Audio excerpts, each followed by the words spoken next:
دنیا میں بڑے بڑے بادشاہ آئے، بڑے بڑے سلطنت کے حکمران آئے، ساروں نے اپنی بارگاہوں کے آداب خود تعلیم فرمائے، اور جیسے جیسے وہ جاتے رہے ان کے آداب بھی ساتھ ہی رخصت ہو گئے، لوگ ان کے نام و نشان بھول گئے۔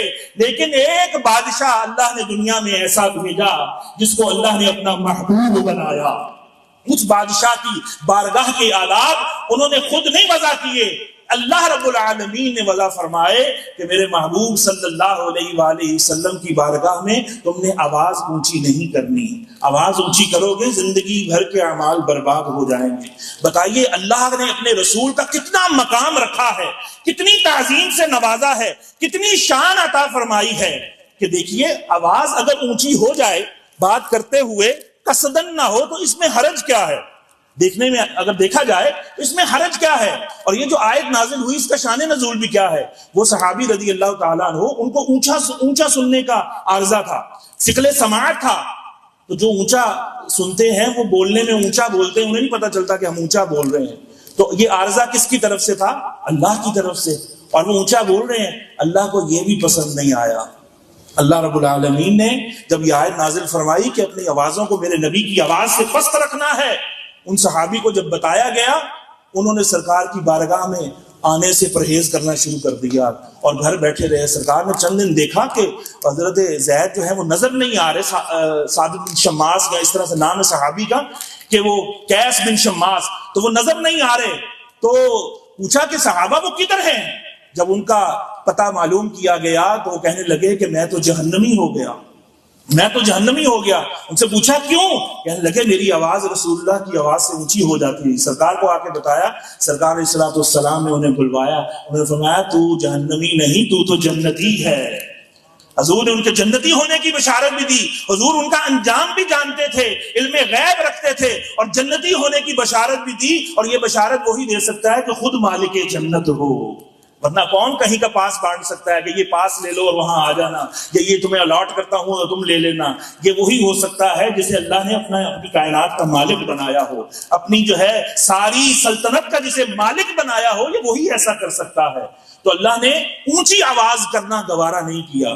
پھر صحابہ کرام نے آہستہ آہستہ آواز سے سرکار سے باتیں کرنا شروع کر دی کہ سرکار دو تین دفعہ پوچھتے کہ اے عمر کیا کہہ رہے ہو، اے صدیق کیا کہہ رہے ہو۔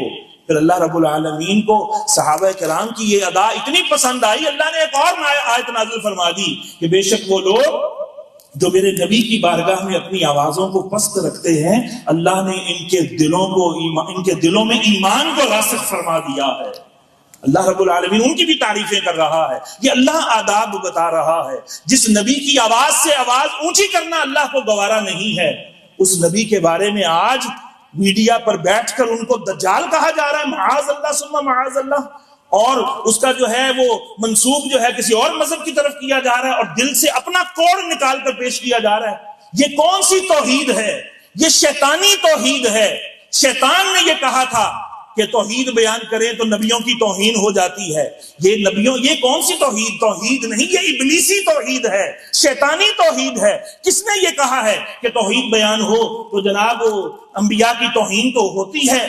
یہ توحید بیان کرنے کا کون سا طریقہ ہے کہ انبیاء تو اپنا یورن نہیں روک سکتے؟ معاذ اللہ ثم معاذ اللہ۔ یہ کون سی کتاب میں لکھا ہے؟ قرآن کی کون سی آیت کا ترجمہ ہے؟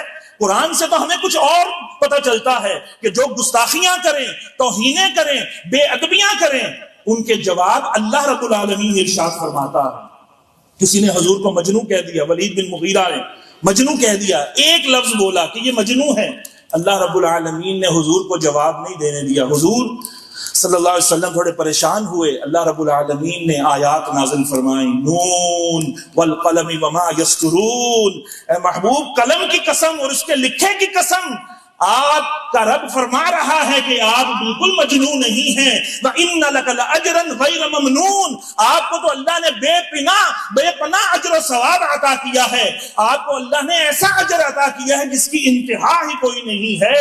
اے محبوب صلی اللہ علیہ وسلم، وَإِنَّكَ لَعَلَىٰ خُلُقٍ عَظِيمٍ، آپ کو تو اللہ نے اخلاق کی بلندیوں پر فائز فرمایا ہے۔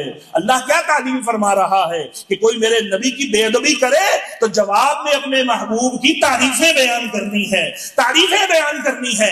اور پھر اس نے کہا تھا کہ یہ مجنون ہے معاذ اللہ، تو ایک جملہ بولا تو جواب میں بھی اللہ ایک جملہ بول دیتا، یا حضور خود اپنا جواب خود دے دیتے؟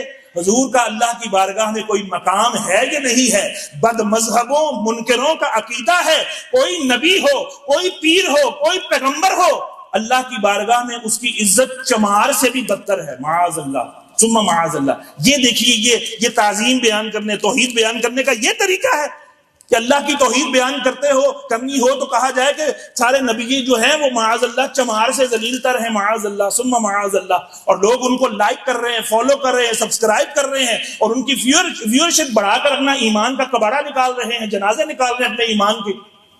اللہ رب العالمین حضور کو فرما دیتا کہ آپ بھی ایک جملہ بول دیں، لیکن نہیں، اللہ نے اپنے محبوب کو جواب نہیں دینے دیا۔ اللہ رب العالمین نے اس گستاخ ولید بن مغیرہ کے جواب میں اس کے 10 عیب خود گنوا دیے۔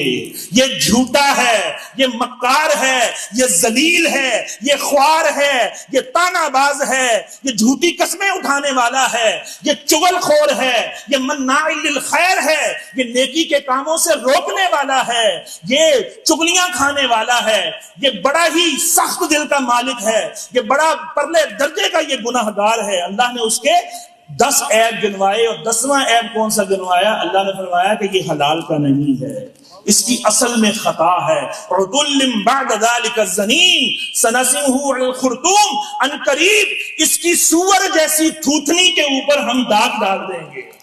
اللہ رب العالمین دیکھے کتنا جوش غضب جو ہے اللہ کا جو ہے آیا، اللہ کو غضب کا ایسا جوش آیا کہ اللہ رب العالمین نے غضب کا اظہار فرمایا کہ 10 عیب اس کے گنوائے، اور اس کو سور سے مثال دی کہ یہ خنزیر ہے، اس کی تھوتنی کے اوپر ہم بگاڑ ڈال دیں گے، یعنی کہ یہ گستاخ رسول اپنی شکل بگڑا ہوا کر کے مرے گا۔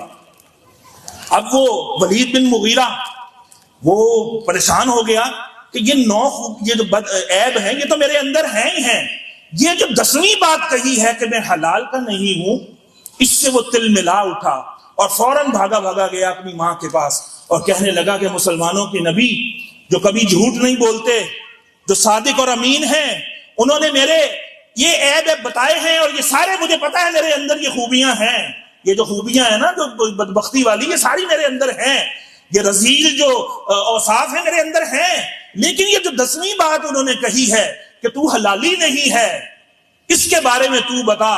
ماں وہ جھوٹ نہیں بولتے، تو نے مجھے سچ نہ بتایا تو میں تیری گردن مار دوں گا۔ تو اس کی ماں ڈر کے مارے وہ کانپنے لگی اور کہنے لگی کہ ہاں تیرا جو باپ، میرا جو شوہر ہے وہ نامرد تھا،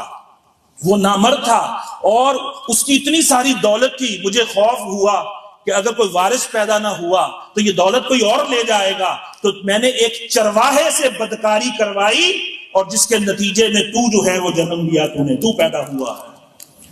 حضور صلی اللہ علیہ وآلہ وسلم کے دفاع میں اللہ رب العالمین جواب دے رہا ہے، اور اس کے 10 عیب گنوا رہا ہے، اور یہ بھی بتا دیا کہ جو گستاخ ہوتا ہے وہ حلالی نہیں ہوتا، وہ نطفہ حرام سے ہوتا ہے۔ اس لیے علماء فرماتے ہیں زنا نہ کرو، بدکاری نہ کرو، زنا کے قریب بھی نہ جاؤ۔ کیوں؟ کہ زنا کے نتیجے میں گستاخ رسول پیدا ہوتے ہیں۔ عزیزان محترم، رسول اللہ صلی اللہ علیہ وسلم کی گستاخی وہی کر سکتا ہے جو حلال کا نہیں ہوتا، جس کے ڈی این اے میں پرابلم ہوتا ہے، جس کا ڈی این اے میچ نہیں کرتا۔ یہ قرآن سے ثابت ہے، یہ میں اپنے سے جو ہے جوش خطابت کے اندر عرض نہیں کر رہا، مفسرین نے یہی لکھا ہے، جو مرضی عربی تفسیر اٹھائیے اور دیکھ لیجئے کہ گستاخ رسول حلال کا جو ہوگا وہ گستاخی نہیں کرے گا۔ یہ گستاخی کرنا آسان اسی کے لیے ہوتا ہے کہ جو حلال کا نہیں ہوتا۔ عزیزان محترم، دیکھیے اللہ اپنے محبوب کا کیسے دفاع فرما رہا ہے۔ یہ جو علماء دفاع کرتے ہیں یہ ایویں نہیں کرتے، یہ اللہ کی سنت پر عمل کرتے ہیں۔ یہ علماء جو جوش میں آتے ہیں یا جو اس طرح کی ان کی زد و کوب کرتے ہیں گفتگو کے ذریعے، دلائل کے ذریعے سے جو ان کو زیر کرتے ہیں گستاخوں کو، یہ اللہ کی سنت پر عمل کرتے ہیں۔ عزیزان محترم، محبوب علیہ الصلوۃ والسلام تو اتنی شانوں کے مالک ہیں، اللہ رب العالمین کہیں فرما رہا ہے وَرَفَعْنَا لَكَ ذِكْرَكَ، اے محبوب ہم نے آپ کے ذکر کو بلند فرما دیا، اور یہ آپ کی خاطر کیا ہے۔ مسلمان یہ جواب دے گا کہ میں اس نبی کا ماننے والا ہوں جس کی شانوں کو رب نے بلند فرمایا ہے۔ تو کسی کے گھٹانے سے حضور کا ذکر گھٹ سکتا ہے؟ کسی کے کم کرنے سے حضور کا ذکر کم ہو سکتا ہے؟ جتنا مرضی کوئی میلاد کو بدعت کہتا رہے، میلاد بند ہو رہے ہیں کہ پہلے سے زیادہ بڑھ رہے ہیں؟ بولیے، پہلے سے زیادہ ہو رہے ہیں۔ مٹ گئے، مٹتے ہیں، مٹ جائیں گے اعداء تیرے، نہ مٹا ہے نہ مٹے گا کبھی چرچا تیرا۔